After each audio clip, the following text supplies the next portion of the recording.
Should homeschoolers be political? I think by definition we have to be political, and we always have been. Stay tuned and I'll give you a little bit of history. Hi there, sweet mommies. This is Sherry Hayes with MomDelights.com. I'm the mom of 15 children. I've been homeschooling for almost 3 decades, and I want to give you something today that will add to your life and be a blessing to you. So if you have something to do, since I'm just going to be talking, go ahead and wash the dishes and clean the babies and do all those wonderful things while we dive into the good life in Jesus. As I'm talking to you today, we're on the crux of some great changes in our country, and they have to do with voting. So I thought it was important for us to discuss it as homeschoolers. I mean, you'll see why in a minute. Okay, when you homeschool, something important happens, right? When we begin to question educational conventions, we begin to see the cracks in just about every area of our current cultural consensus. So what do I mean by conventions and consensus? Conventions are cultural assumptions and habits. For instance, our current educational system runs on some obvious givens, right? Here are only a few, but the entire list is quite long, and I'm sure you've come against all this stuff before. Number one, now there's not in a certain numerical order according to importance. These are just things that I came up with. Okay, we educate children so they can get a good job. That's the number one thing, and it's so part of our cultural understanding. We don't even think about it. We don't even know that we're thinking about it. So we don't educate children necessarily for any other reason than, you want to grow up and get a good job someday, right? And so I know that it doesn't even sound bad. We're so used to it. It doesn't sound like a bad thing, but it is. So let me continue. Then we also believe that it takes 16 years for a person to be educated enough to get a good job. That's another one. Also, college graduates make more money and are better people. That's the assumption. Now, maybe it's been kind of blown away in recent years, but it used to be the assumption anyway. That's a convention that held for a long time. Okay, another thing is we must do book work. Children must do book work for 6 hours a day. Now, this gets down to the minute detail, and this is what we deal with all the time in our day-to-day, isn't it? And here's another assumption. It is important for the government to control the national curriculum to create a consensus. Okay, now what is a consensus? We talked about conventions. What is a consensus? A consensus, the definition is a general agreement. Okay, this is where most social engineers and politicians agree. People are rascally. They tend to think in terms of taking care of their surrounding communities and their families. That's where we live. That's where we care. That's what we care about. Okay. So it's hard to get control of a large population that has a million divergent values, right? So we must use the schools. This is the mind of the social engineers and politicians. They have to use the schools, right, to create a larger agreement or a larger consensus among the governed.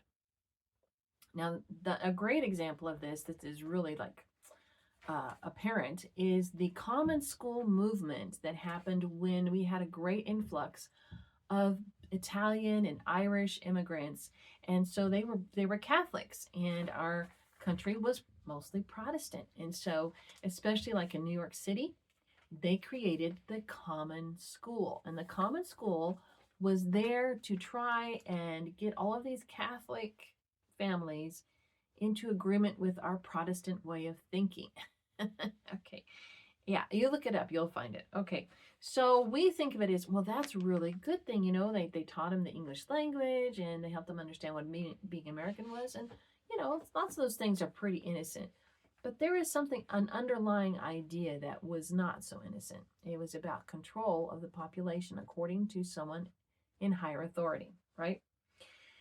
Now, of course, there are other ways to encourage consensus, such as a common threat, like, during the Cold War, right? And it can be a natural disaster, like maybe hurricanes, just saying.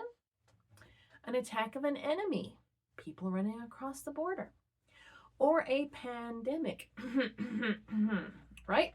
A common goal is also very useful, such as the building of a wall or eradicating war, any kind of war or pestilence. Those are great ways to create consensus among a population. And it makes you wonder just how much of that stuff was created for that very reason. But that's a little too much conspiracy for today, right? Okay.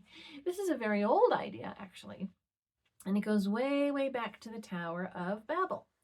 Seems Nimrod was able to unite the people in a common goal of building a tower to reach heaven, and some have suggested that his intention was to overcome God. Remember, biblical cosmology has God in his heavenly place just above the dome of the earth. Okay. Now, things never change, all right? Man is still trying to declare that God is dead, but he's not worried. Remember that huge, New York Post ad where it said God is dead, and it's very Nietzschean and all that. But you know what? God's not worried about it. He's definitely, like Mark Twain said, the reports of my death have been greatly exaggerated, right? I don't want to make God trite, but it's kind of funny. Anyway, but moving on. Funny, but the kingdom Jesus spoke about seems to move in the opposite way of our human thinking. Like we want to create this consensus and put it on top of the people so that they will all agree. Now, the most extreme ways that this has been done is like in North Korea. We know that in North Korea, there's a huge top-down consensus. It's like, if you don't agree with the consensus, then, you might not be living anywhere but in a prison camp, right? Just saying, those are extremes, right? But, so the man-made consensus works from the top down.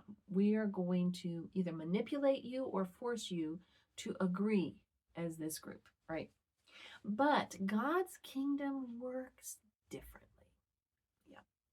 It works from the inside out. Well, so we don't want a top-down consensus created by government, but we do want the freedom to build that inside-out kingdom, which will eventually overtake every other institution. Now, let me read you some scriptures for this one. First, I'm going to read from Habakkuk chapter 2, and I'm going to read verses 12 through 14. I think it's important. Usually people quote verse 14, but I think the context is very important. Woe to him who builds a town with bloodshed, who establishes a city by iniquity. Behold, is it not of the Lord of hosts that the peoples labor to feed the fire, and nations weary themselves in vain? For the earth will be filled with the knowledge of the glory of the Lord as the waters cover the sea. That is one of those prophetic promises, isn't it? I will also bolster this a little bit, this idea, with another verse in Isaiah chapter 11, verse 9. They shall not hurt nor destroy in all my holy mountain, for the earth shall be full of the knowledge of the Lord as the waters cover the sea. That's two places. Now, and I believe there's a third one. Everything is established by 3 witnesses, right? So that's the second witness right there, that God is really serious about one day everyone will know the Lord, and it'll be so prevalent that it will cover the whole earth. Very interesting stuff there. Very hopeful, isn't it? So we need to be looking for ways that they're trying to top down build a consensus. And we need to be aware of those things so we don't always fall for them. And also that we become leery of all kinds of things that people promise and people say, and threats that are perceived and all that kind of stuff. Like what we went through in 2020. That was a perceived threat, but it wasn't a real threat. And what was the purpose of that threat? A lot of things to think through, right? Okay, and we need to teach our children to look for all these things so they won't be duped easily by stuff that comes along. I know we're called sheeple. There's a reason for that. But we've got to be wise as serpents and harmless as doves. Now, also, we don't want to look for candidates when we vote. And voting is a sacred thing. Paul the Apostle was not ashamed that he was a Roman citizen, and he called on his rights as a Roman citizen at one point. Do you remember that? Jesus said, give to Caesar that which is Caesar's. We have to live in the world, but not of it. So voting is not a sinful thing. Okay. Now, we don't want to look for a top-down Christian government either. We don't have to look for that. Okay. What we have in God is more powerful than a top-down consensus formed by the government. Okay. When we vote for candidates, we shouldn't be looking for the people that are like the guys that are the perfect minister and all his life he's never cussed. He never had a drink of alcohol. He was celibate. He was amazing. No, okay. But we should take our moral stand on issues such as murder of tiny people and old people, and marriage outside of God's purposes, and the gender issues, okay? Because these are outside of God's original intentions. Like trying to run a combustion engine on Kool-Aid, these policies break down countries and they cease to function under this stuff, right? Okay. Broken leaders break things, right? So in Romans 1, it talks about how when people throw off restraint from God, then they become darkened in their understanding because they're not thankful. They're darkened in their understanding. And so they just produce darkness, right? But anyway, we're not going for perfection when we talk about who we vote for. We are going for the best choice available and slow progress of the kingdom of heaven, okay? This is the greatest opportunity is in freedom, right? God, okay, let's see. So if a candidate offers to defend the freedoms of the Constitution, this candidate is worth considering. Even if this candidate is not, like I said, a biblical minister with a perfect past. Now, if this candidate is willing to fulfill the simple obligations of government, which is protection from outside threats and protection from each other, right? This candidate is worth consideration. All right. I have been a believer in Christ for 48 years. Yeah. And I have watched all sorts of Christian fads come along. I remember, I think I did a video on this. I think it's called It's Not the End of the World is my other podcast title. And I said that it's not the end of the world because I remember in the 70s that was supposed to be the end of the world. And it's happened numerous times in our history that people have decided, okay, this is the end. Everybody quit your jobs and go get on white robes and sit on the rooftop, wait for Jesus to come. And it never happened. And it actually leads to error and heresies, actually. So these fads, they come and go. But I trust God's word as the constant. This is why I have a hopeful eschatology. I don't believe that the church is going to get weaker and go out like losers. I believe the church is going to win. And I think those verses I read in Habakkuk and also in Isaiah kind of attest to that. But what really got me believing that God had better, bigger plans for his kingdom on earth was what Jesus said in Matthew 13, verses 31 through 33. Let me read that. So I was reading the Gospels to my girls, and I love to do that. And we came across chapter 13, and it just kind of stuck out to me. Verse 31. Another parable he put forth to them, saying, the kingdom of heaven is like a mustard seed, which a man took and sowed in his field, which indeed is the least of all the seeds. But when it is grown, it is greater than the herbs and becomes a tree, so that the birds of the air come and nest in its branches. And here's the parable of the leaven. Another parable he spoke to them. The kingdom of heaven is like leaven, which a woman took and hid in 3 measures of meal till it was all leavened. To me, that says that God has a slow, wonderful process, but he's going to win in the end. And that's what I count on. And I want to be part. I want to be cooperating with his plans for winning. Homeschoolers are the ones who aren't afraid to bring Christianity out of the 4 walls of the church building and into every strata of society. Actually, back when homeschooling started, most believers were like, okay, it's all over. Jesus is coming back. Let's just kiss the world goodbye. Don't be political. That's filthy. Don't be in politics. God would not want us to be in politics. So we're just going to sit in our little churches and pray, and we'll go out to witness every once in a while so that people won't go to hell. And that's it. We're not going to have any effect on the arts or on business. We're not going to have any effect in any part of the world. We're just going to sit here and wait for Jesus to come. Okay. But then people started thinking, I don't want to have my kids educated by Caesar. Okay. I want to educate them in a godly way. That's very biblical. And then we realized that when we do that, then they can go out and have a positive effect. And so homeschoolers started being political, which was kind of aberrant to other Christians. But I remember when the laws in the states made homeschooling either illegal or impossible. It was like people were afraid that if they homeschooled their kids, they would be hauled into jail and their kids would be taken away. All right.